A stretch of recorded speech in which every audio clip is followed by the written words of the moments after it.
TTTECH Group is operating across multiple industries. We are active in aerospace, space and defense applications. We're active on the energy industrial automation side, and we're also active in the area of highway robots, of highway machines. And all those different markets have different requirements. How does it play out in the area of cybersecurity? Can we agree on one standard for all those multiple industries, or is every industry doing its own particular version of cybersecure regulations? A fair question, because indeed as a supplier into multiple different industries, we usually have to observe different standards coming from different regulation authorities, also in different areas, different continents.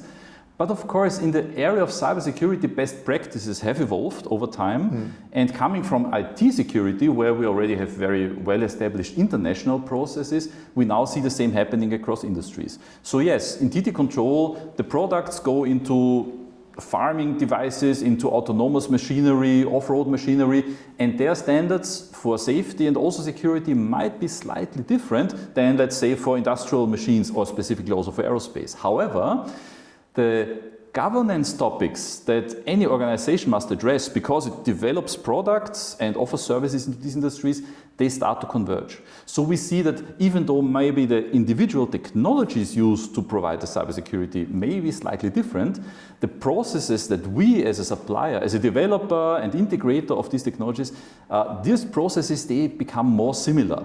And that's what we also see in the regulations that govern our behavior here. So you cannot turn a blind eye to any specific area. Specifically, you cannot just build a product, then test the product, ensure that the product itself looks quite secure and hardened, and then tell your customers this is a secure product. That's not sufficient anymore.